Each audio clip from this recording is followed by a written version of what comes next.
بانی P T I اور گنڈاپور کے خلاف اقدام قتل دہشت گردی ریاست پر حملے کا مقدمہ درج 500 نامعلوم افراد کی نامزد کانسٹیبل عبدالحمید کو اغوا کر کے تشدد کیا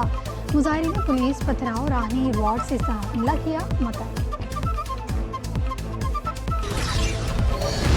سپریم کورٹ میں مجوزہ آئینی ترامیم کے خلاف ایک اور درخواست آئے ترمیم عدلیہ کی آزادی سلب کرنے کے مترادف حکومت عدلیہ کی آزادی میں مداخلت نہیں کر سکتی آئینی ترامیم کو کالعدم قرار دیا جائے درخواست میں استدعا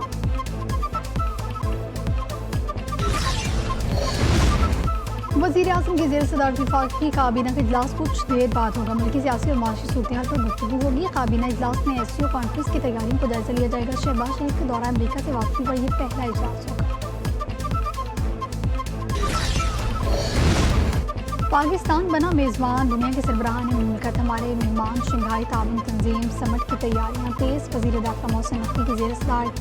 سیڈی اجلاس شہر بھر کو خوبصورت پھولوں اور فینسی لائٹ سے سجا دیا محسن نقوی کی ہدایت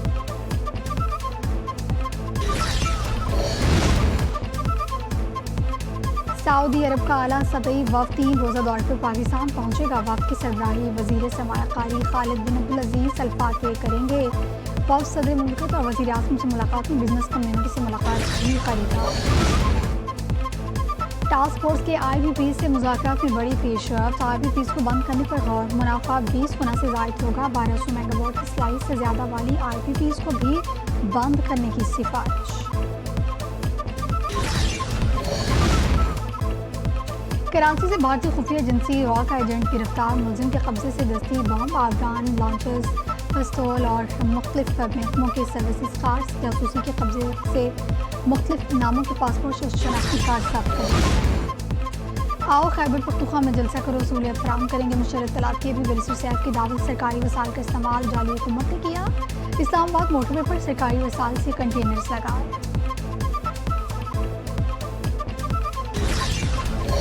جب اسرائیل قائم ہوا تو قائد اعظم محمد علی جناح نے اس کو ناجائز بچہ کہا پاکستان اور اسرائیل کے درمیان تعلقات 7 اکتوبر پچھلے سال حماس کے مجاہدین نے جس انداز سے حملہ کیا وہ حملے پر لوگ تبصرہ کر سکتے ہیں ہر ایک کی اپنی مرضی ہے لیکن اس نے فلسطین کے مسئلے کی نوعیت تبدیل کر دی اور دوبارہ کسی کی زبان پر یہ نہیں آیا کہ اسرائیل کو تسلیم کیا جائے یا نہیں اسرائیل ناصور قائد اعظم نے ناجائز بچہ قرار دیا تھا فضل الرحمان بولے کہ 7 اکتوبر نے مسئلہ فلسطین کی نوعیت تبدیل کر دی ہم 2 ریاستی حل کی حامی نہیں امت مسلمان نے معاملہ پر غفلت دکھائی ہم نے بھی کچھ نہیں کیا اسرائیل نے پچھلے 1 سال میں 85,000 ٹن بارود پھینکا ہے وہاں اور اس کے نتیجے میں تقریباً 80 سے 90% جو ان کی بلڈنگز ہیں وہ ڈیمیج ہو چکی ہیں ہم 2 ریاستی حل کی بات کرتے ہیں تو اس کا مطلب یہ ہے کہ آپ پاکستان اپنی پرنسپل پوزیشن سے پیچھے ہٹتا ہے اور وہ پوزیشن یہ ہے کہ ہم اسرائیل کی اسٹیٹ کو ایک قابض گروہ سمجھتے ہیں اور اسے اسٹیٹ مانتے ہی نہیں ہیں یہی قائد اعظم کی پوزیشن تھی یہی پاکستان بننے سے پہلے جس طرح تذکرہ ہوا اسرائیل نے فلسطین میں تباہی مچائی پاکستان کو 2 ریاستی حل کی بات نہیں کرنی چاہیے حافظ نعیم کی پاکستان میں حماس کا دفتر کھلنے کی تجویز کہا کہ شنگھائی تعاون تنظیم میں بھی مدعا اٹھائیں گے چین نے روس کو بھی ساتھ ملائیں گے